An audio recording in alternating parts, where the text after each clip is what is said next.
তুই বসে থাক, আমার তো কোনো সমস্যা নাই। আমার ছেলেরা এখন টানাটানি করতেছে। তোর কাছে ভিডিও আছে না? আমি যে ছাইরা আসছি ওদের, তাও আমারে ভালো থাকতে দিতেছেন না কেন? আমার লাইফের মধ্যে কেন সবার এত পড়ে থাকতে হবে কেন? আমি আসার পরে আমাকে ব্লেম দেওয়া হলো যে আমি পরকীয়া করে চলে আসছি। এখন আমি বাসায় নাই, এই সুযোগ পাই আমার ছেলেটাকে নিয়ে এভাবে টানাটানি করতেছে, তাই না?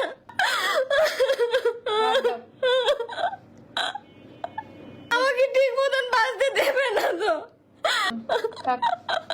ওদের কাজে এগুলো, বুঝছো? তোমাকে সুখে থাকতে না। মাত্র হাসতেছে মেয়েটায়, 2টা মিনিট হলো না, মাত্র কাজ স্টার্ট করলাম, এরকম করে না। আমার জীবনটা আমি সুন্দর করতে চাই, আমার ঠিক মতন বাঁচতে দিবে না। আমাকে কদিন পর পর খোঁচানো হয় ফোন দিয়ে।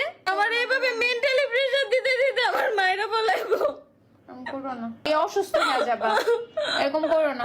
এগুলো কি সুন্দর। আমি কি অপরাধ করছি? আমি তোদের কখনো কোনো ফোন কল কোনো কিছু করি না। আমাকে বাঁচতে দেবে না।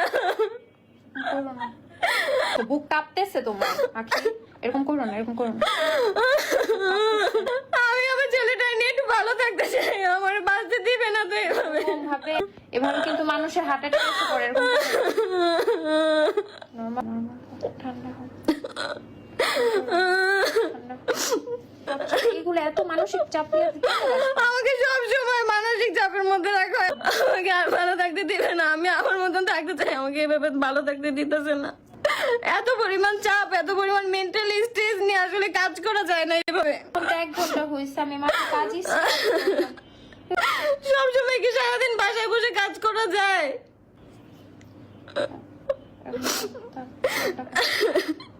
আমাকে যত ধরনের মিথ্যা অপবাদ আছে সব আমাকে দেওয়া হয়েছে, যত ধরনের মিথ্যা অপবাদ আছে। এখন দয়া করে আমরা মাফ করে দাও। এখনো পর্যন্ত আমার পিছ ছাড়তেছে না, এখনো পর্যন্ত আমার পিছ ছাড়তেছে না, এখনো পর্যন্ত। আল্লাহ, বুকে ব্যথা উঠা যাবে। ঠান্ডা ঠান্ডা হো, ঠান্ডা হো, যে কোনো সময় একটা যাবে। প্রতিনিয়ত আমাকে মেন্টালি প্রেসার দিতে দিতে আমি একটা কাজ যদি ভালো মতন করতে পারি, ঠান্ডা হো। আমি কখনোই আমার পার্সোনাল টপিকে কোনো অনলাইনে কিছু বলি না। আমি যতটা পারি আমি চুপচাপ থাকি। আমার ছেলে কি অপরাধ করছে? আমার ছেলে কি ওইখানে ভালো থাকবো? ওই একটা বাচ্চা, তুমি আদালতের মধ্যে কথা হয়নি তোমার? তো ছোট বাচ্চা মায়ের কাছে ছাড়া থাকতে পারে?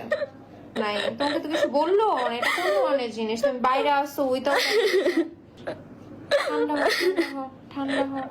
প্রতিনিয়তই আমার কোচাইতেছে, আমাকে প্লিজ মেরো মেরো ক্যাপশন দিতেছে, অথচ একটা মানুষ আমার পাশে নেই যে একটা মানুষের হেল্প নিয়ে একটু আমি সামনের দিকে আগাবো। এখন আমার ছোট ভাই জাস্ট আমাকে ফোন করে বললো যে আজকে নিয়ে যেতে চাইতেছে। আমার ছেলের সাথে কি সাথে? আমি তো বলছি যে আমার ছেলের সাথে এসে দেখা করুক, আমার তো কোনো সমস্যা নাই।